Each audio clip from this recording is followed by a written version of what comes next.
I'm Gary Grotto, the executive editor of the Arizona Capital Times, and welcome to Meet the Candidates. Tonight, we're presenting the fourth in a series of Meet the Candidates events, and we'll do one more this week, tomorrow night. So far, the discussions have been interesting, and hopefully voters have gotten to know more about their candidates.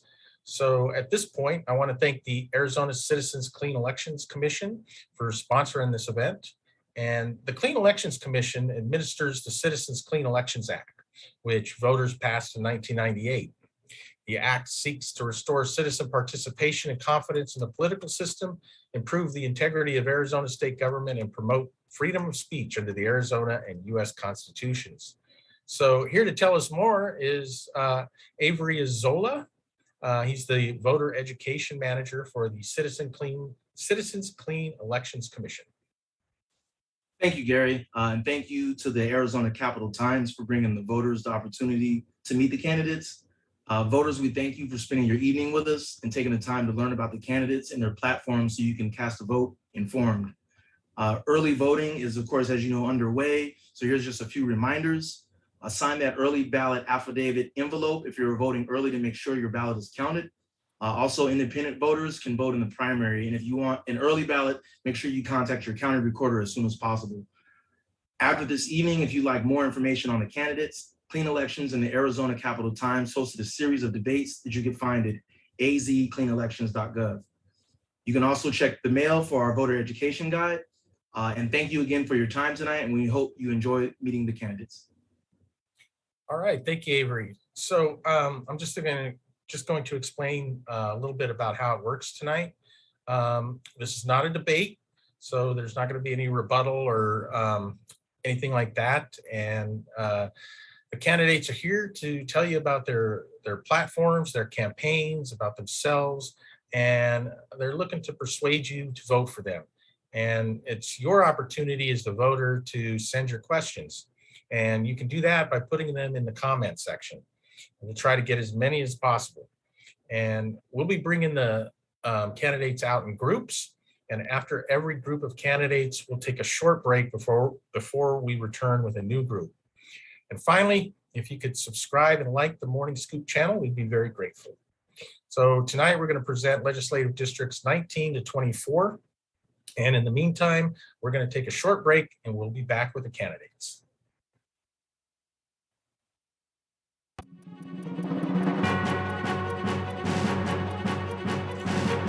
Alrighty, got about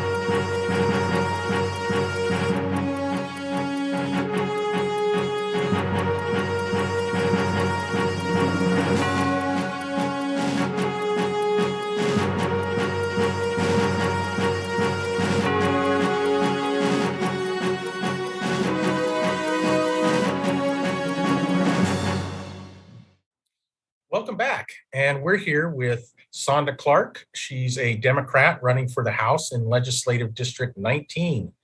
Welcome, Sonda. Thank you for having me. How are you? Thank you for coming. So I'm going to ask you the same question I ask everybody. Okay. Why are you running? Why I'm running because I live in the land of opportunities. I wasn't born in this country. I was born in Bucharest, Romania. I lived under authoritarian regime for the first part of my life. I know what it feels like. I don't need to read about it in books. I have experienced it. And what's happening to our country daily, it feels like we are getting closer and closer to marching towards the destination. And I don't want it to be the way we are headed. So as the redistricting happened, LD19 is supposed to be a very red district destined to be ruled by the Republican Party. So there was no Democrat interested in running. Coming from Romania, having the opportunity to represent the people and not having a person interested in doing so unless they know for sure they're going to win was absolutely an impossibility for me. So that's why I'm running. I'm running because I'm grateful for what this nation has given me, and because I really believe in equal representation. I believe that when different minds get together and discuss an issue, we come to a better mutual understanding for both parties. So I believe in a very healthy Democratic Party and a very healthy Republican Party working together. And I am blessed with a life that my parents never had. They fled Romania so I would blossom. And this country allowed me to do so. My life experiences give me a unique perspective, like few other candidates have. We appreciate what this country is all about in a way that no person that was born here can quite appreciate what they have. I want to preserve it for generations to come. So kids that are born today will have the opportunity to enjoy the same privileges, opportunities, freedoms that welcomed me when I came to this country. I met my husband here at the University of Texas. We spent our life in music, and running for office was never part of the bargain that I bargained for. But here I am because I believe that the people in LD19 deserve a voice to represent them that will be working strictly for them. I'm a proud, clean running candidate. I owe nobody anything except the people of LD19 that I hope to represent coming fall. And I will be transparent. I'll keep an open mind. I'll be determined to do the best for the people. I believe in politics for the people, by the people. Thank you. So what's your platform going to be? I mean, what do you stand for as far as, the issues that are out there? Well, first of all, as an immigrant, immigration is important to me because the life that I have here would have never been possible anywhere else. So I'm partial to immigration. I am partial to providing people with a planet that's survivable. So water is incredibly important to me, as in LD19s, we're having water is a big challenge for all of us. Public education is extremely important because my husband is a product of the public schools in Tucson, who changed who he became. He became a cellist because he attended Duffy School in Tucson, Arizona. He heard a cello person coming to visit his school. He fell in love with the instrument and he became a cellist.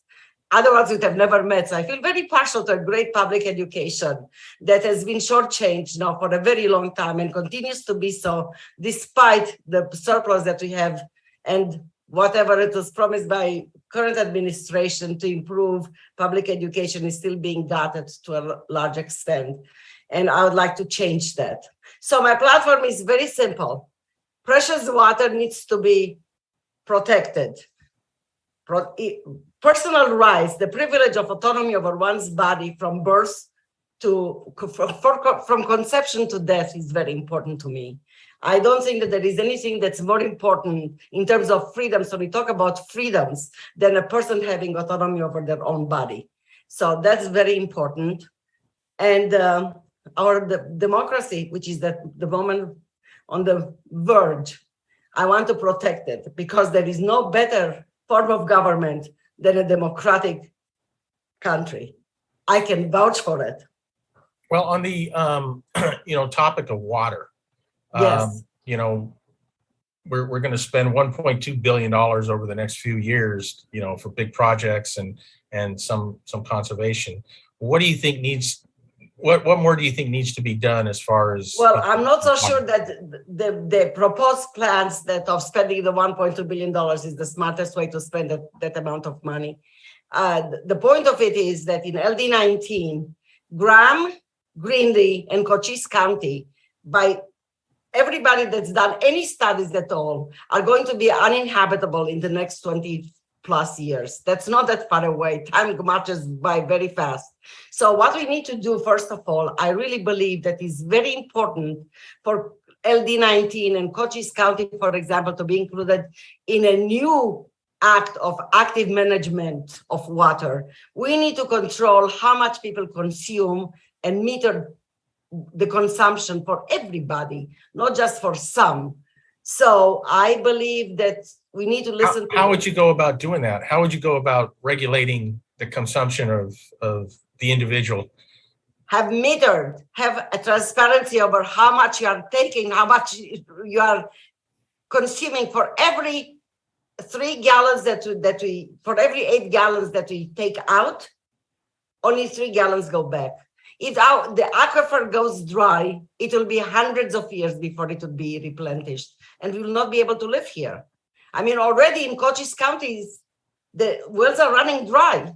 We have had the representation from Cochise County for 20 years, and this is happening under their watch. How do people live with themselves, allowing this to happen? We need to control how much we are building.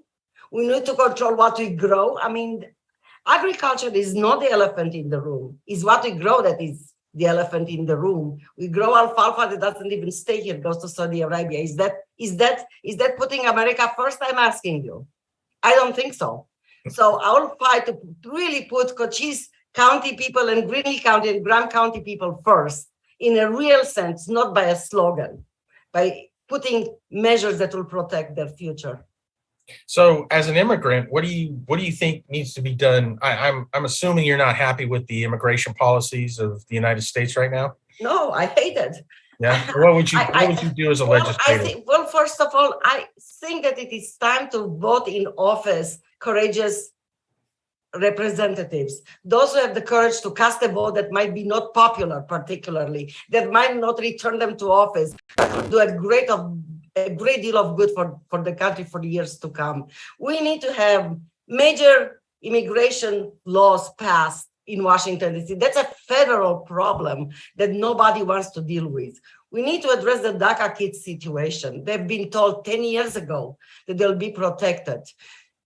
Nothing has happened. See, I am sick of having representations of people that promise you things on the campaign trail and they deliver nothing. I'm tired of the slogans, freedoms, liberty for all, and that is, when it comes to certain areas, it's freedoms, then they take away the freedoms when it comes to reproductive rights, for example, or what kids read in schools, or what teachers can talk about, or who you are going to be allowed to marry, or who can adopt kids and who can't adopt kids. I was not always a Democrat, but we had people from the other side, the grand old party that it's called, that had a sense of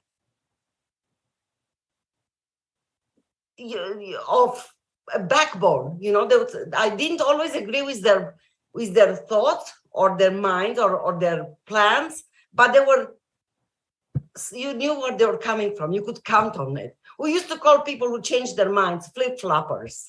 We forgot this term now because that's kind of the modus operandi. They flip-flop. Right. I want freedoms for this. Don't tell me how much I can produce or how much water I can consume. Don't tell me what I can grow and I cannot grow. But then I'll tell you what your kid should read. How does this reconcile? It doesn't. I would like to have some backbone and consistency of thought, and so. Well, you're certainly very passionate about it, and we're out of time, Sonda. So, really? Yeah, wow. Yeah. It goes fast, and it sure does. Well, thank you so much for having me. I know this is connected to clean elections, and I'm grateful for it. I really wish that one day everybody would be made to run clean, because then I think our country would be in so much better shape if it was. Really. All right. Well, that's a plug for them. Thank you very much, Sonda. And thank you for having me. We'll be back in 1 minute with Legislative District 21.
welcome back. We're here with Senator Stephanie Stahl Hamilton, who is now running for the House as a Democrat. And welcome, Stephanie. Thank you. Thank you. It's good to be here. Great. So why do you want to switch chambers here? Oh, no, that's a great question. In this last year, Arizona went through a process we called redistricting, which after the 10-year census, the legislative district lines are rebalanced based upon population. And we have 30 new legislative districts. And within this new district, so I was in the former legislative district 10, and now I've been drawn into the legislative district 21. And in the new 21, there are 2 of us sitting senators and no incumbents for the House of Representatives. And so it doesn't seem smart to waste resources on a primary when there are 2 open seats. And so, all I need is 1. And so I'm more than happy to run for one of those House seats. Well, why are you running again? Yes, another very good question. And let me start by prefacing all of this in that it truly is the relationships that are formed and built, whether they're in a caucus or across the aisle, or even across chambers, that enables a legislator, a state official to be effective at the work that they are doing with a 2-year term. And it's a little bit interesting for me in that I originally ran for the House of Representatives, was elected to the House in 2020, began my first session in 2021. And before the end of that calendar year, my seatmate in the Senate resigned to run for Congress. And so then I was appointed to the Senate chamber. So in my very first term, I was the new kid on the block twice. And if you know anything about establishing relationships, though, that happens over time. Folks need to see who you are and how you show up. And over time, people can get a sense for who a person is. And so it's hard to be effective. It's not impossible. It's hard to be effective in one's first session, let alone, first term, but let alone first session. And then, of course, I was new in both chambers. So for me, I feel like I've got the experience of having served in both chambers, and I bring that experience to the table. But even more importantly, the work that I've begun and in the way of establishing relationships and the policy that I care about, the areas that I care about for the state of Arizona, require more time in the office in order to get a few more things done. So I feel like here we go. I've finished that first getting to know you part, and now it's time to, continue to push forward with my priorities and the priorities for my district. And what are those? And that is a really great question, because in and of that, I'm learning a whole new district. I only kept 14 precincts for my previous district. And so I have been out learning this big new expansive district that I'm a part of. And one of those across the board, which I think is certainly the whole state of Arizona, education is one of the top issues, and public school education in particular for the people in my old and the new district. And that in the way of education funding, in the way of funding for teachers, per pupil funding, capital funding for facilities and buildings, all across the board. And we got a little bit of that done in this past year. So that is the first priority, would be funding for education, retaining experienced quality teachers. The second, almost across the board, and I serve 3 counties now. I'm in Pima County, Pima County, Santa Cruz County, and Cochise County. Water is another big issue here, especially in southern Arizona. I had the privilege and pleasure of serving on the Natural Resource, Energy, and Water Committee, both in the House and in the Senate, and have had a couple of years now to drill down, no pun intended, and learn about water here in Arizona and the issues that we are facing, particularly in southern Arizona, Cochise County, as it comes to groundwater. And then in Nogales, where there is a binational wastewater pipeline and treatment plant, and how fluent water is treated and wastewater is treated in Nogales. And then of course, Tucson has been on the cutting edge, I think, as far as water conservation and has been real smart about that. However, we've had to do some cleanup with the PFAS in the water. And so water is definitely a priority in the new area of LD21. And I would say, the third and fourth issue, certainly as it pertains to human life, would be sensible gun safety laws, as well as abortion care, allowing or making a way for folks to be pro-choice. And those are, I would say, some of the top priorities in the districts, the new district and the old district. And the fifth one, and I'll stop here. I know you're ready for another question. The fifth one is certainly economic development. And that is one that, I came in as looking at education, healthcare, and the environment. And as I'm learning some of the newer parts of the district, economic development is really critical and important and very necessary in this new, big, expansive district. You mentioned redistricting earlier. What are your thoughts on, the maps that came out? I mean, you had to, everybody knew they were going to get a new district, but, did they do a good job, or are you happy with the way the maps came out? I can comment on my district, and I can comment on what I think happened in southern Arizona. I'm exactly where I need to be, but it took me a hot minute to wrap my brain around this new district, because in the city of Tucson proper, the incorporated parts of the city of Tucson, our population is a little over 500,000.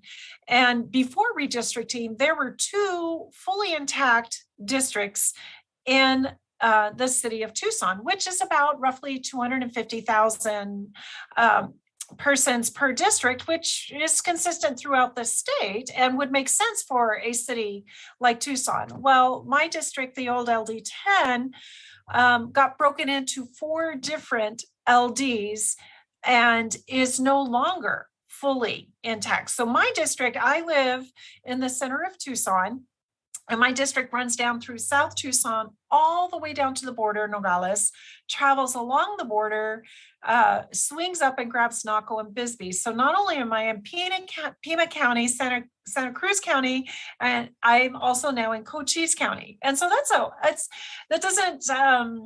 not a very compact district. And especially for somebody who lives in this city of Tucson proper, we were out of this redistricting process, left with just one fully intact district within the city limits. And so for me, it's a little bit of a head scratcher as to how that was justifiable and how that happened. That, of course, being said, I'll go back to my original statement. I'm exactly where I need to be.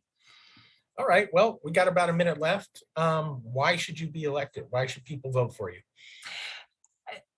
Two reasons right off the bat. And one is I bring experience with me, not only a lifetime of experience. I was born in Arizona. I've Flagstaff, actually. I've lived in rural Arizona, grew up on Navajo tribal lands. I was the executive director of a summer camp, and I've served children throughout the state of Arizona. So not only do I live in Tucson in a more urban area, but I have lived in rural Arizona and understand the tension, the dynamic, and what it'll take to serve. I have legislative experience, certainly understanding how to navigate the legislature. And then the last is that I work really hard to embody this representative role that I have had the fortune of having. I care deeply about the people in my community and throughout the state. And I believe so very strongly that it is important for people's voices to be heard and to be heard through a representative process. And so I do my very best to make myself available to my constituents and to not only vote, give voice and vote, but also to show up and to be, I take as many opportunities as I can to show up and be in the community and to be physically present. I believe strongly that if you do not connect with the voters, you cannot know how to represent them. All right. Well, I'm glad you came tonight, and the voters got to take a look at you there and see what you're about. So we appreciate that, and good luck. And we will be right back in about a minute with Legislative District 22. Thank you so much. Have a good night. Thank you.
Welcome back, and we're now here with Senator Richard Andrade. And is it representative? Or still representative, but hopefully after the election, it'll be senator. Still representative, I'm sorry. Representative Richard Andrade, a Democrat who's running for the Senate in Legislative District 22, and Natasha Chavez, a Democrat running for the House. So welcome and good evening. Hi. And, let's start with you, Natasha. Why are you running? Why do you want to get into this business? Honestly, I believe wholeheartedly that we need new voices at the legislature, and I believe I can be one of those new voices. I've been a longtime community advocate in the Valley, and well, the next step up is being at the state legislature. And also, I feel like I bring to the table voices that are lacking as a Black woman, as a mother, as someone who's under 40. Those are frequently voices that are lacking at our state legislature. Okay, well, thank you. Representative Andrade, why do you want to come back and, work 180 days for, very little money? Thank you, Gary. But why? Because it's plain and simple. I'm a blue collar worker, a union member, a veteran, and most importantly, a Democrat. And I believe strongly we need blue collar workers to represent working families at the Arizona State Legislature. In my last 8 years, out of the 8 years, I've been the co-chair of the Veteran Caucus for 7 years and have gotten much legislation passed, even though being in the minority caucus. So it has shown that I am an effective and proven leader. But not only that, being a strong voice for working families and for workers, because one thing I strongly believe in is we need to take care of workers in Arizona because of, in Arizona, we are a workforce. We have a lot of essential employees, and I want to continue being that voice for the working families as well as for our veterans. And then my forte, of course, is in transportation because I'm a certified locomotive engineer. And we see how, how vastly the valley is growing, and we need to meet our transportation infrastructure needs, not only for our community and not only for Maricopa County, but throughout the state. So that's why I want to go back and continue doing the work I'm doing. Okay. Well, what are your thoughts on the budget that was just passed? What do you like about it? What did you not like about it? Well, first of all, and it's about time that we came together to decide what the priorities are. But we also have to admit the majority did not have the votes. So our Democratic leadership, both in the House and the Senate, saw an opportunity to come back and say, hey, this is what we need. This is what we want. Drew a line in the sand and everything and said, these are our demands and everything, because we listened to our stakeholders. So it's all a plus when it came to the funding and everything. What I don't like about it, it wasn't enough. When we're looking at a big surplus and the billions of dollars being put away, we could have put more money into public education and transportation infrastructure because it's in dire need and everything. And one thing we're facing here in Maricopa County is the half-cent sales tax, which was vetoed by the governor the other day. That's going to hurt us in Maricopa County because that's money that we depend on for our transportation infrastructure. Thank you, Representative. I failed to mention at the top of this that Lisa's son was supposed to be here, but she couldn't make it. So just wanted to let you know, I know we had put her in the promotion. So Natasha, what did you think about the budget? Very similar. It's great that we did start making strides on education, but of course we can do more. And also it also almost didn't balance itself out because we did do they end up doing the expansion of the ESAs, as a separate bill, not with the budget, but though we made strides with the education part of the budget, it almost felt like we were still going backwards because of the ESA expansion. And so those were the parts of the budget I did like and appreciate. But I guess with anything, there's always rooms to grow. So what do you think the solution, one of the things when it comes to education is, teacher salaries. We've got a teacher shortage, and so what do you think the solution is to getting their salaries up, and how can the state help, and, what could you do? Oh, wow. What can we do? That almost feels like a loaded question. It feels like a loaded question because the citizens of Arizona did try to do something. We had Prop 220, I always forget 207, 208 confused. But we did try to implement something, and do see the state legislator and the courts have constantly shut it down, because that does seem like the smart way to go, is just to add a little bit of the tax, especially if we have a surplus. There's no way teachers shouldn't feel that their jobs are a livable wage. When I was knocking on doors, I met a woman who was living with her sister, even though she was a full-time teacher. Whatever the solution is, we're currently not doing that. I believe we would have to talk to our colleagues, because the solution that makes sense to me would be that little bit of a sales tax.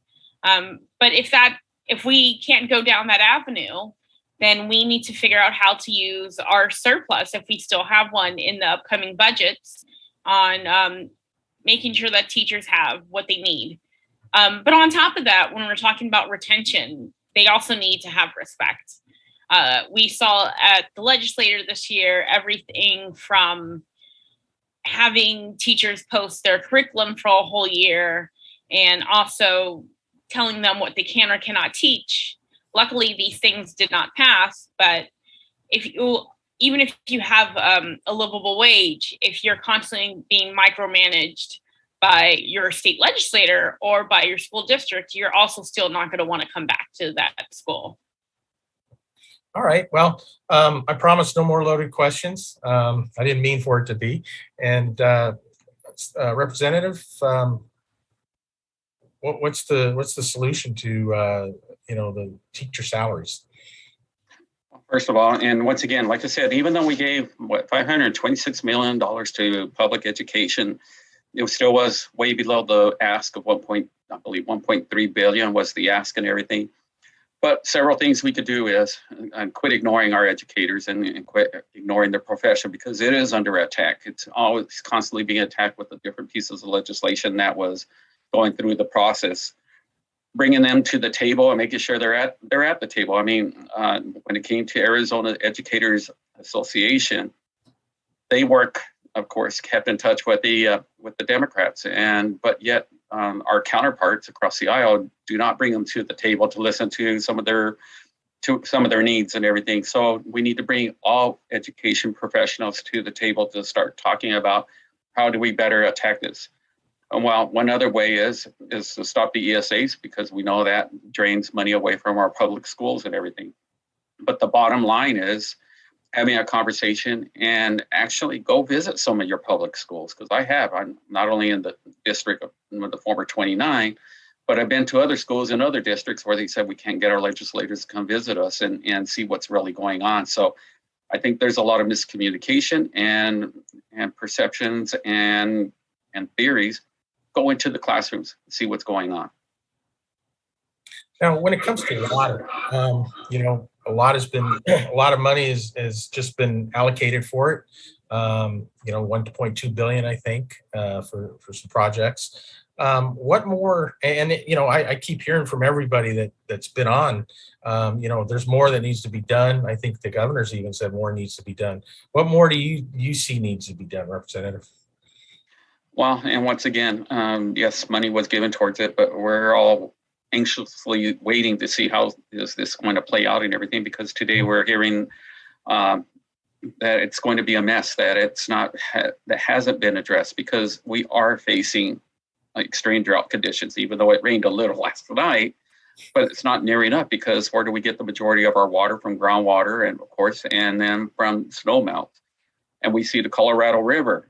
If it drops another 32 feet, we're going to all be hurting because it has already dropped significantly. So we need to start having a bigger discussion on water conversation as well, conservation, there we go, as well, because our buckets are drying up, and we really need to tackle and take a look and say, okay, I know we want Arizona to grow, we want more population and everything, but at what point are we going to say enough's enough till we get control of our water? But more importantly is when we're talking about bringing water in from another place, like there was talk about a desalinization plant. Once again, how much money is that going to cost us? And are we, the consumers, our citizens of Arizona, are going to be ready to pay the higher cost of water?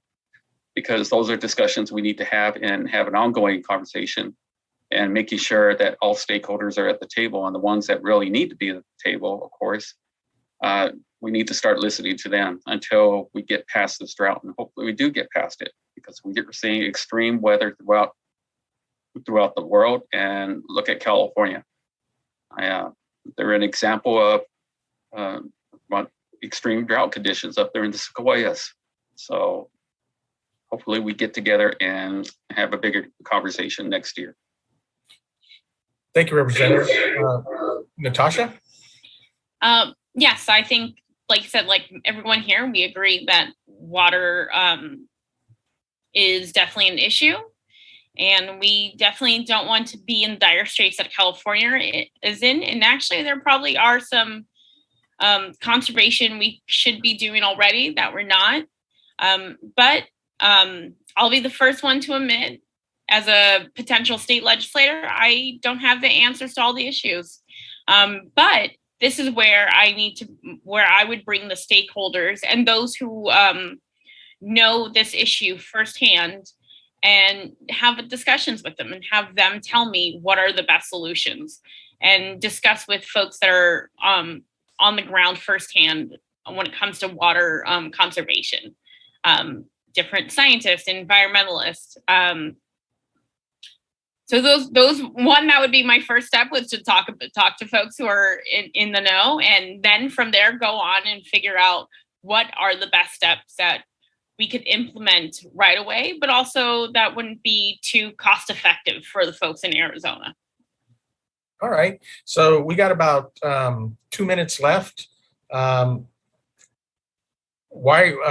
should the voters vote for you? Oh, is for me? Oh, why should they vote for me? Yeah, I'm sorry. Like I said in the beginning, I think I will be a new voice to the table. I have actively been a bold voice on many issues. I'm not afraid to hold folks accountable on either side of the aisle. There are also Democrats that need to be held accountable. We need to make sure that folks are the number one priority of state legislators are always the population of Arizona. They're from folks that are thinking care, the healthcare workers to caregivers and to big business owners, to everything in between. The first thought of state legislators should always be who they're representing. And I would be one of those folks that would always come back to the community and say, hey, what are the issues that are important to you? So that's one of the reasons I feel like folks should vote for me. But also, especially right now, I believe it's a critical time to have more women in legislature, especially with the decision with Roe. We need folks who understand that issue firsthand and who will have that critically in mind. Also, when it comes to these high inflation prices, women are the first, or usually the ones that are at the grocery store who are the ones who are noticing these changes. Talking about childcare, we are the ones who understand these issues most often than not. Not to say that men don't understand these issues, but as a majority, we understand those issues, and I just would like to be that voice at the table. All right. Representative, why should the voters in your district vote for you? Thank you. And why? Like I said it earlier, but I want to add to that because being at the doors throughout the district and everything, and it's surprising to see people say, first thing I asked, do you know who your current legislators are? And they say, no. I said, you've never seen one at your door? No. I said, well, that's the change we're trying to make in LD 22, to engage with the voters, to make sure that people see us more often, and not only at their doors, but at community events. And one thing I've been actively doing is recruiting new PCs. To build this new LD 22, we need to start within our foundation, which is recruiting more PCs, getting more people involved, and letting them know that we want to be your voice, but we want to see you too as well. And that's how you build a district, is from the ground up, engaging with people and letting them know I'm there to represent you and not others. I'm not there to gain the favor of special and corporate interests. I'm there to fight. I'm there to make sure that we all get our fair share, but we also need those good paying jobs, those high-tech jobs on the West Valley and everything. So that's one thing that's a really big concern, that we have a community college with Microsoft is working in partnership with them and making sure that we start attracting these high-tech jobs and everything towards the West Valley and everything. And there is a balance that you can have between public education, between community colleges and higher education. And then, like I said, high-tech companies coming to the West Valley. Let's quit moving to the East Valley because we have a qualified workforce in the West Valley as well. We just need those type of jobs on the West Valley. All right. Well, thank you Thank you both very much for coming tonight. Best of luck on your campaigns, and we'll be back in about 1 minute with Legislative District 23. Good night. Thank you. Bye. Thank you.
Welcome back.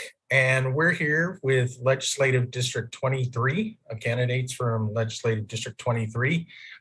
We have Representative Brian Fernandez, who's a Democrat and seeking a seat in the Senate, and Mariana Sandoval, a Democrat seeking a seat in the House. Welcome. Thank you for coming. Thank you for having. All right. Well, I'll start with you, Mariana. Why do you want to get elected? Why are you running, I should say? Hi, Gary, and thank you. Thank you for hosting and thank you for inviting us. Well, I am running to advocate for fully funded schools, to protect our voting and reproductive rights, to improve economic security for our working families and small businesses, and to make sure that everyone has access to affordable housing, healthcare, prescription drugs, and a living wage and clean air and water. I'm running so that every Arizonan is represented. As a wife and mother and working person, I think it's important to have working people representing the majority of Arizonans. Great, thank you, Mariana. Representative? Thank you, Gary, and thank you, the Capital Times, for helping to put this on. So there's a lot of reasons that I could list for the things that I am advocate for and the things that I support. But what I really want to do is be here for Arizona families. I think that the lobbyists have, or the people with special interests have lobbyists. But I think that the big thing for me is I think working families need help.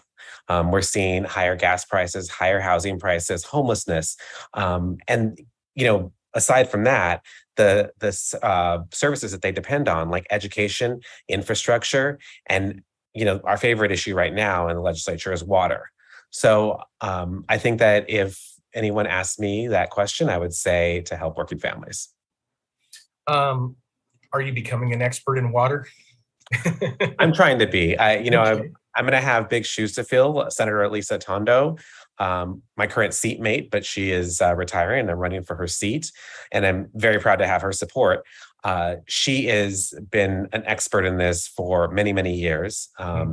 She's been, I've been working under her tutelage, let's say. And then there's also many other people that I've been working with, Tim Dunn, Gina Cobb, even the speaker who I've learned a lot from. And, I've been studying on my own and hope that in a year or so that people, that I will be able to answer these questions as an expert. What more needs to be done as far as water, even after we've allocated all this money towards it?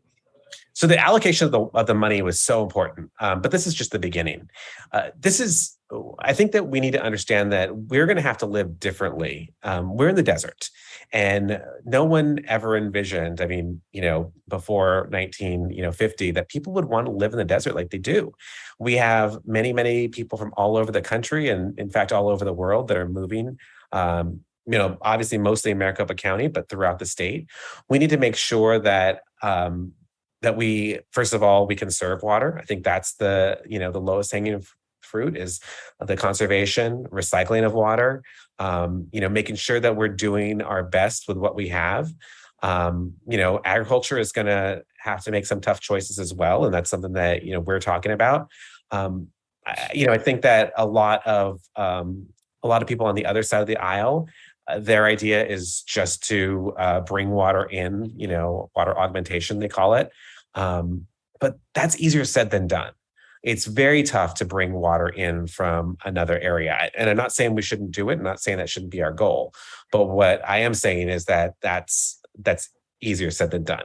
Whether it be a desal plant, in Mexico, bringing water up here, or a pipeline, as I've heard, from the Mississippi or from, any number of northern states. That takes a long time. That takes a lot of money, a lot of resources. And I think that, what we can do now is do better with what we have. Mariana, what do you think more needs to be done more with water? Well, I agree with a lot of what Brian has said. We really do need to focus on conservation and definitely water reclamation and making sure that we have enough water for future generations. I don't think enough attention has been given to this issue, and it's vital for us, especially here in the desert. And so I completely agree with what Brian said. I am on board with that, and conservation it should be our priority. All right. So, there were a slew of quote unquote election integrity bills filed this year. I did a little research this morning. There were like 148 of them, election related bills. I think 17 of them were enacted. Are the days of, do you think the days of, election integrity bills are over, or do you think you're going to be needing to play defense if you get elected? Mariana? Well, that depends. It will depend on who leads, right? Who's in charge of the state legislature. Obviously, if we continue in the same direction with the same leadership, I think we will be playing defense the majority of the time. But it is our hope to be able to flip the legislature so that we can be on the offensive and protect voter rights and the integrity of our elections in Arizona. How can you play defense on that issue there, Representative? Yes, and that's something that I think that we need to be honest with ourselves. What started this whole thing was Donald Trump losing Arizona, and a lot of folks didn't want to admit that that's what happened. And I think that what you've seen with Arizona, part of the reason why we have water issues is that we've had this growth. We've had people move to Arizona from other places, and these people have, let's say, more moderate views. So I think that what's happened is Republicans, I think, don't want to admit that's what's happening. So they kind of create this boogeyman. I think that Eddie Farnsworth, who's running against the speaker and for a state Senate seat in the East Valley, actually said that it was the devil himself in his debate.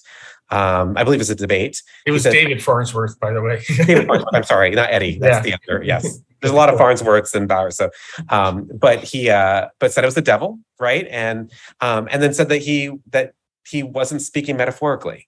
That it was actually the devil that was doing this. So I don't really know if the devil's really concerned about our elections, but I will say that I am. I want to make sure that people can vote, that it should be easy to vote. I think that, yes, I think that we need to secure the elections. I need to make sure that, the people that are voting should be voting. But I think that in the end, it should be easy to vote. The Republican Party has been working, as we've seen in Mojave County, challenging early voting. And they actually want to end early voting.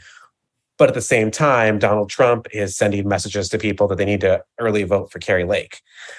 So I think that the Republicans are, I think they're right now at a crossroads themselves. Some of them are sort of the old school Republicans that actually started early voting in Arizona and want to continue it, and others are looking for this boogeyman of why they're losing. All right. So, Representative, what do you see as the solution to closing the achievement gaps and to help low-income and students of color succeed? That's a great question. So I think in my district in South County, Southern Yuma County, there's an area called San Luis. It's a town that's growing, and a lot of people might be familiar with it when it comes to elections. But what they should understand about it is that the schools are overachieving. They're border communities. Many of the people are first-generation Americans. Many of the students are first-generation Americans. And yet they send more students to college than I believe any other school in the state. Both college, it's post-secondary. And so what I believe that we need to take lessons from these schools that are that are doing well. But I think the most important thing that we need to be doing is paying our teachers, making sure that our teachers are paid as the professionals that they are.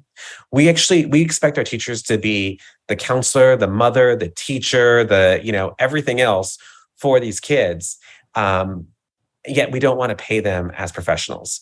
So I think that's the most important thing, and also give them the resources they need. Growing up in Yuma, I mean, it wasn't unusual for us to have classes of 32.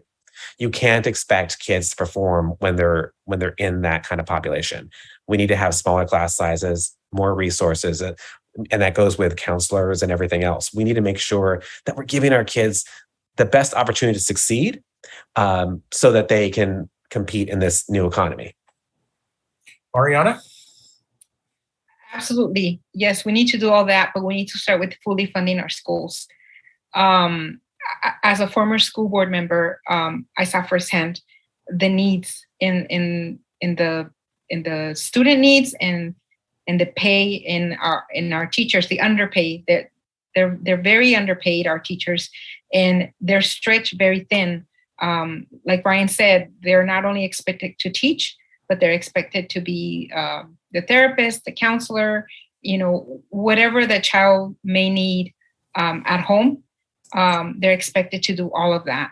On very limited resources, on very low wages. We are, I think, 49th in the nation as far as teacher pay, and we rank almost at the bottom also in education. And that has to do with the lack of funding. We need to fully fund our schools, and we need to definitely increase teacher pay in order to make sure that we have smaller class sizes, in order to make sure that we hire qualified educators that are going to focus on the needs of the students and make sure that that achievement gap shrinks and that all of our students are successful and thriving, and then they can go on to either trade school or college, whatever they decide, because I know that not all kids want to go to college, and that's okay, because we also need people in the trades. And so that's what I think. I think we need to start with fully funding our schools. Okay, so we got about 3 minutes left. Take a little time and convince the voters why they should vote for you. Okay. Go ahead, Brian. I'm sorry. Oh yeah, I didn't know. Okay. So I am someone that works with everyone. I took office in November. I was appointed to replace my mother, who had been in the legislature for many years. She was actually the Democratic leader. She went to the Biden administration, and the Board of Supervisors was kind enough to appoint me to replace her. Since I've gotten there, I've made relationships across the aisle. I've been able to do a lot with in that short period of time. So in Yuma, we were able to get money to expand Cesar Chavez Boulevard, something that we've been trying for many, many years, which is going to change the lives of so many. It's a road that connects both ports of entry and connects 95 with Highway 95 with Highway 195. So it's very important money to get there. I also got money, $5 million to, they're building a building at NAU Yuma. So Northern Arizona University is going to start offering many bachelor's degrees. They already offer 3 or 4, but they're going to offer many, many more in things like engineering, manufacturing, accounting, to help students that can't necessarily leave to go to college, but also help employers who have been struggling to recruit people from other areas where they have these 4-year degrees to Yuma. In Maricopa County, I helped get money for Jackrabbit Trail to expand that. Also Interstate 10, I was part of that talk. So I've been doing a lot in my short period of time, and I would ask the voters to allow me to do a little more. All right, thank you. Ariana? Thanks again, Gary and the Arizona Capital Times for hosting this meet and greet. And I would just tell the voters, if you want to see someone like you, a working class wife, mother in Arizona, to represent you and advocate for changes in education, healthcare, the economy, and the environment, then I encourage you to support me and vote Sandoval on August 3rd. All right. Well, thank you very much, and good luck on your campaigns. And we'll be back in about 1 minute with Legislative District 24.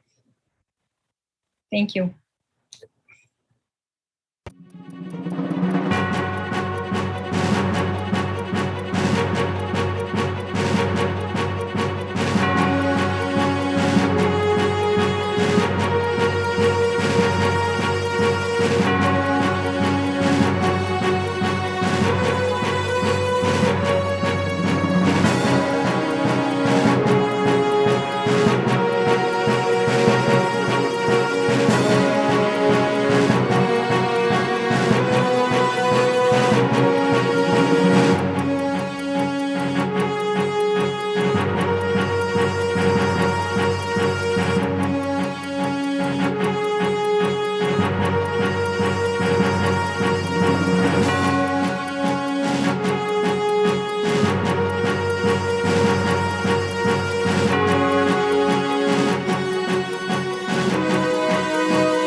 Welcome back. And we're here with Annalise Ortiz.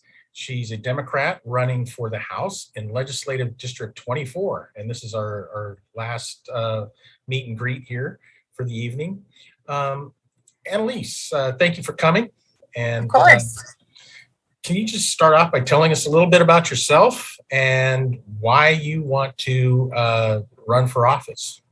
Yes. So good evening, Gary, and everybody who's watching. I am in my car because I'm out here knocking on doors and talking to voters in Glendale.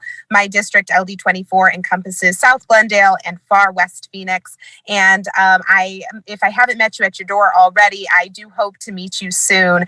My name is Annalise Ortiz, and I am a born and raised Arizonan. I grew up in a big family of 6 kids, and my parents are both educators who taught all 6 of us the importance of community and of giving back to our neighbors and of always looking out for one another.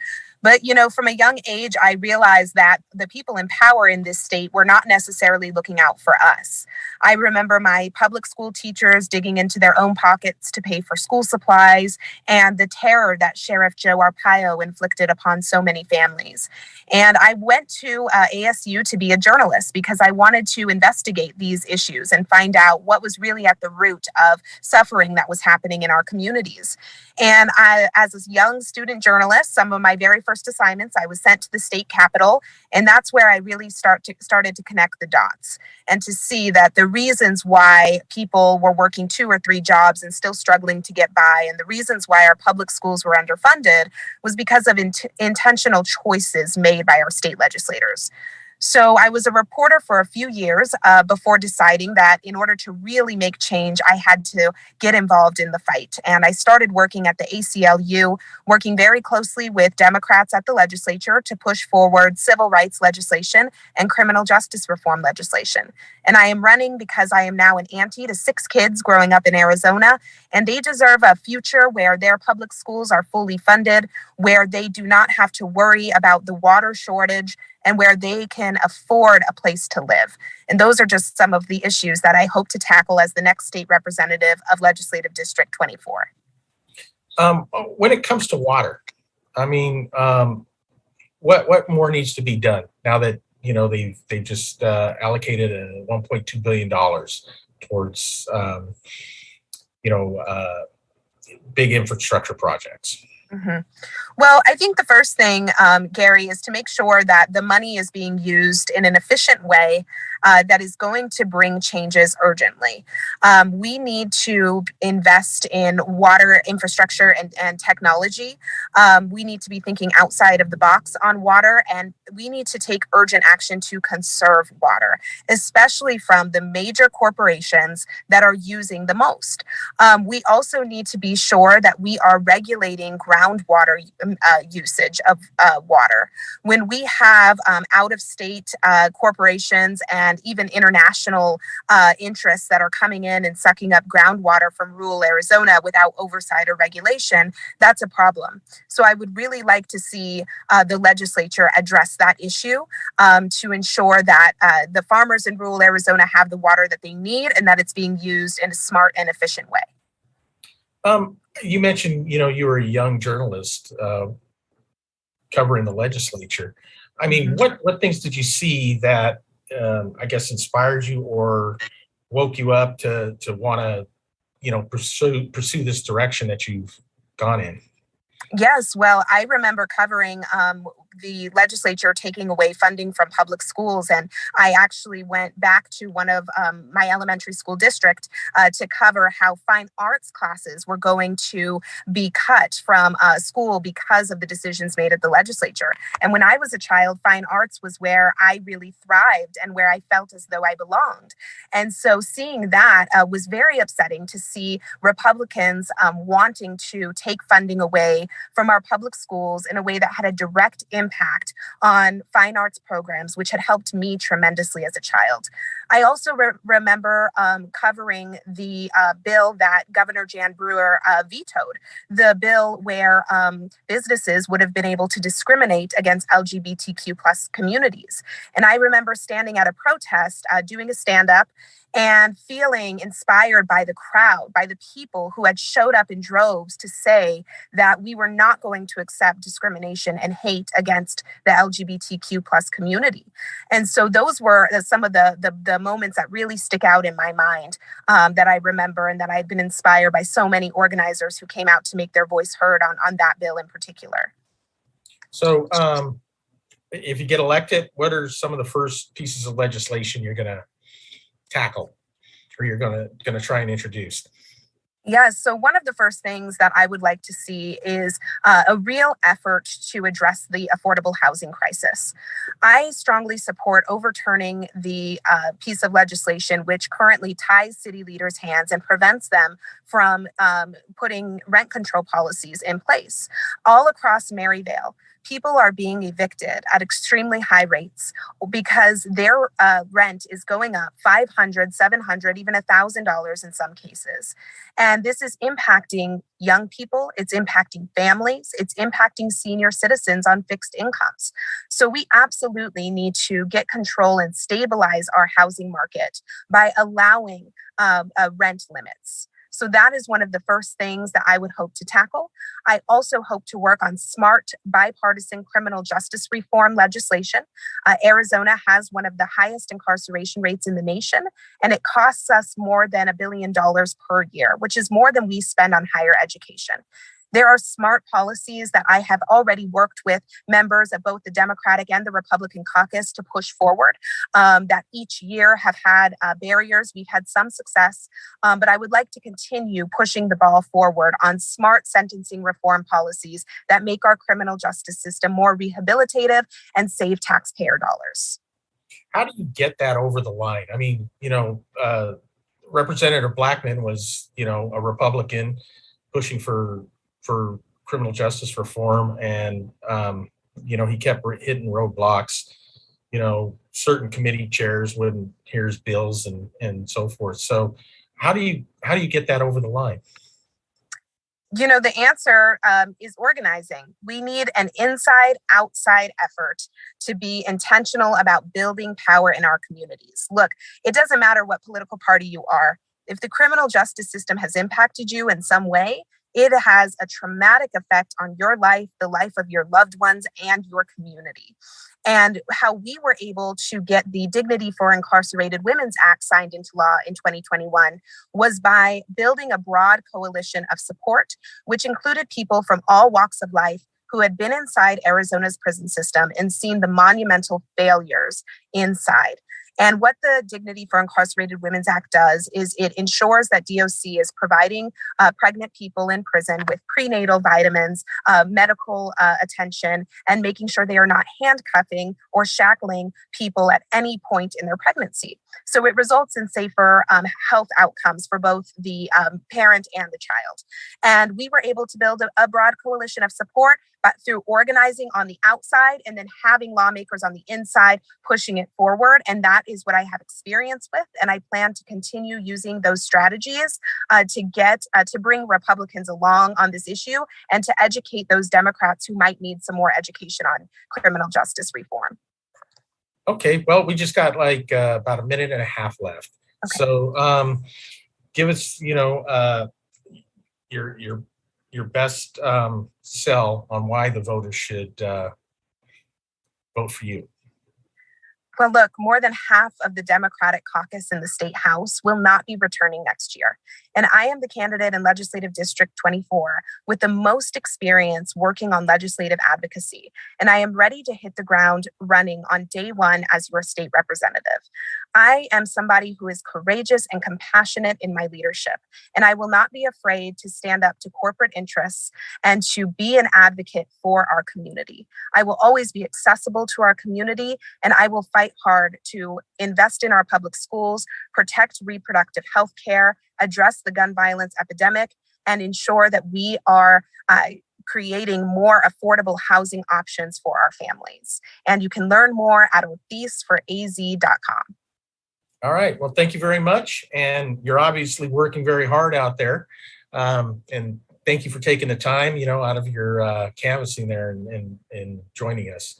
So Absolutely. Thank you for letting me join from a car. oh no, wherever. And so we just want you to get it, get in front of the voters and let them see what you're about. So Thank all you. right, well, that wraps it up for tonight. And tomorrow night, we're going to be hearing from legislative districts 26 through 30. And same time, same channel. And we will see you tomorrow. Good night.